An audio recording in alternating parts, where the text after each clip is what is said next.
लेकिन ईडी के अफसरों को भी पता है कि समन गैर कानूनी है। और इसमें तो हमारी थोड़ी सिंपैथी ईडी के अफसरों के साथ भी है कि अगर वो बेचारे जवाब देंगे अरविंद केजरीवाल जी के सवालों का, तो क्या जवाब देंगे कि इन्फोर्समेंट डायरेक्टरेट, जिसे हम ईडी के नाम से जानते हैं, उसने अरविंद केजरीवाल जी को, जो दिल्ली के मुख्यमंत्री हैं, तीसरी बार एक गैर कानूनी समन भेजा है। और गैर कानूनी समन में उन्होंने अरविंद केजरीवाल जी को ईडी के सामने पेश होने को कहा है। जब 2 बार समन आया तो अरविंद केजरीवाल जी ने स्पष्ट तौर पर कई सवाल पूछते हुए इन्फोर्समेंट डायरेक्टोरेट को चिट्ठी लिखी। उन्होंने पूछा कि मुझे किस आधार पे, किस बिना में, किस कैपेसिटी में बुलाया जा रहा है।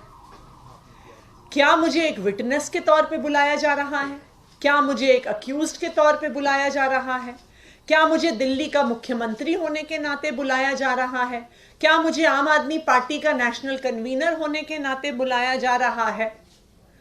लेकिन तीनों बार चिट्ठी भेजने के बावजूद ईडी ने आज तक अरविंद केजरीवाल जी के सवालों का जवाब नहीं दिया।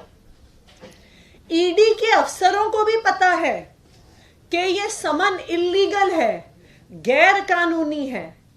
अगर इसका कानून में आधार होता तो ईडी अरविंद केजरीवाल जी की चिट्ठी का जवाब क्यों नहीं देती? वो स्पष्ट तौर से समन में लिखती क्यों नहीं कि क्यों बुलाया जा रहा है? लेकिन ईडी के अफसरों को भी पता है कि समन गैर कानूनी है। और इसमें तो हमारी थोड़ी सिंपैथी ईडी के अफसरों के साथ भी है कि अगर वो बेचारे जवाब देंगे अरविंद केजरीवाल जी के सवालों का, तो क्या जवाब देंगे? अगर वो सच सच जवाब दें तो उनको ये कहना पड़ेगा कि हमने तो ये समन इसलिए भेजा है क्योंकि हमें बीजेपी के हेडक्वार्टर से आदेश आया था, और हमने तो ये समन इसलिए भेजा है क्योंकि भारतीय जनता पार्टी के प्रवक्ताओं ने इस समन पे प्रेस कॉन्फ्रेंस कर दी है। अगर ईडी के अफसरों को सच सच अरविंद केजरीवाल जी के सवालों का जवाब देना पड़ता तो उनको ये कहना पड़ता कि आज ईडी और सीबीआई मात्र एक राजनीतिक हथियार बन के रह गई है जिसको विपक्ष के नेताओं पर इस्तेमाल किया जाता है। उनको ये कहना पड़ता कि सिर्फ इंडिया अलायंस के नेताओं पर छापे पड़ते हैं, उनको समन भेजे जाते हैं, उनको गिरफ्तार किया जाता है। लेकिन अगर कोई भी नेता भारतीय जनता पार्टी में आ जाए तो फिर ईडी के समन बंद हो जाते हैं, गिरफ्तारियां बंद हो जाती हैं, केस की फाइलें बंद हो जाती हैं, और ईडी कोर्ट में जाके बोलता है कि जी हम केस को बंद करना चाहते हैं।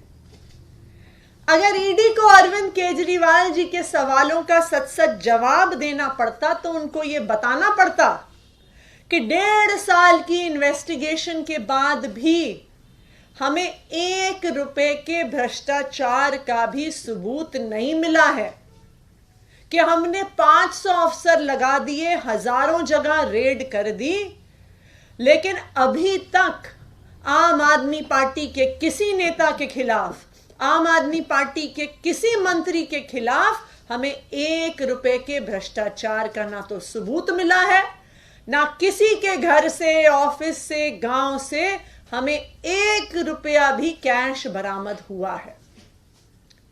तो इसलिए स्वाभाविक बात है कि ईडी इतना सच बोल नहीं सकती है, उसके अफसर इतना सच बोल नहीं सकते हैं। इसीलिए ईडी अरविंद केजरीवाल जी के सवालों का जवाब नहीं दे रही है। उनको भी पता है कि ये जो समन भेजा गया है, ये जो अरविंद केजरीवाल जी को गिरफ्तार करने की साजिश है, ये सिर्फ और सिर्फ आने वाले लोकसभा चुनाव की वजह से है। लोकसभा चुनाव कुछ महीने में आने वाला है। सारे विपक्ष के दल इंडिया गठबंधन के तौर पे साथ आ रहे हैं। भारतीय जनता पार्टी शासित केंद्र सरकार को चैलेंज कर रहे हैं और आज भारतीय जनता पार्टी ईडी और सीबीआई को इस्तेमाल करके अपने विपक्षियों को खत्म करना चाहती है। आज अगर आप देखिए, समन किसको आता है, गिरफ्तारी किसकी होती है, छापे किसके यहां पड़ते हैं, सिर्फ और सिर्फ विपक्ष के नेताओं के यहां। और जैसे ही ये नेता भारतीय जनता पार्टी में शामिल हो जाते हैं, चाहे वो हेमंत बिस्व शर्मा हो, चाहे वो पेमा खांडू हो, चाहे वो असम के चाहे वो शुभेंदु अधिकारी हो और सबसे लेटेस्ट छगन भुजबल जी हो, जैसे ही वो भारतीय जनता पार्टी में शामिल हो जाते हैं ईडी के डर से, गिरफ्तारी के डर से, तो तुरंत उनके सारे केस बंद हो जाते हैं। लेकिन मैं भारतीय जनता पार्टी को यह बताना चाहती हूं कि आम आदमी पार्टी एक ईमानदार पार्टी है। ना हमने 1 रुपए का भ्रष्टाचार आज तक किया है, ना 1 रुपए का भ्रष्टाचार करेंगे। इसलिए हमें भारतीय जनता पार्टी की ईडी, सीबीआई, जेल की धमकियों से डर नहीं लगता है। आपने जितनी रेड करनी है कर लो, आपने जितने समन भेजने हैं भेज दो, आपने जितने लोगों को गिरफ्तार करना है कर लो। आखिरकार सच्चाई आज नहीं तो कल पूरे देश के सामने आएगी। आम आदमी पार्टी को आपकी धमकियों से डर नहीं लगता है। आम आदमी पार्टी के नेताओं को जेल जाने से डर नहीं लगता है। हम भारतीय जनता पार्टी शासित केंद्र सरकार के खिलाफ लड़ते रहेंगे, चाहे ईडी और सीबीआई की कितनी धमकी आ जाए। Thank you.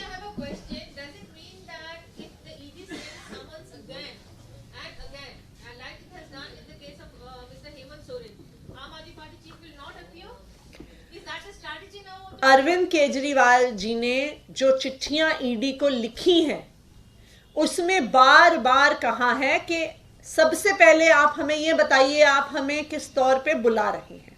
अभी तक ईडी का कोई जवाब नहीं आया। दूसरी बात, उन्होंने ईडी को यह स्पष्ट तौर पे कहा है कि अगर आपके कोई भी सवाल हैं तो आप वो सवाल एक क्वेश्चनायर के फॉर्म में हमें भेज दीजिए, हम आपके सारे सवालों का जवाब दे देंगे। लेकिन आज तक ईडी ने एक भी क्वेश्चनायर अरविंद केजरीवाल जी को नहीं भेजा है। तो इसलिए यह बिल्कुल साफ है कि जो ईडी ये समन भेज रही है वो ना सिर्फ गैर कानूनी है, वो 100% राजनीति से प्रेरित है और विपक्ष को खत्म करने की एक साजिश है। Ma'am, there seems to be inconsistency, dichotomy in the stand of Aam Aadmi Party. On one hand, you say we want to cooperate with the ED in excise policy case. On the other side, you're constantly maintaining a stance that you are going to skip it, the summons. हमने बहुत स्पष्ट तौर पे कहा है कि ED का कोई भी सवाल है तो अरविंद केजरीवाल जी को एक क्वेश्चनेयर के तौर पे भेजा जाए। लेकिन ऐसा क्या सवाल है जो वो कागज पे लिख के नहीं भेज सकते? ऐसा क्या सवाल है जिसके लिए उनको अरविंद केजरीवाल जी को समन ही करना है, उनको ईडी के ऑफिस ही बुलाना है? ये बिल्कुल साफ है कि अरविंद केजरीवाल जी को लोकसभा के चुनाव से पहले गिरफ्तार करने की साजिश है, ये विपक्ष पे हमला करने की साजिश है। क्योंकि अगर ये सिर्फ सवाल जवाब की बात होती, अगर ईडी को वास्तविक तौर पर अरविंद केजरीवाल जी से कोई सूचना चाहिए होती तो वो उनको एक क्वेश्चनायर भेज देते, वो उसका जवाब दे देंगे। झारखंड में जो एक्शन चल रहा है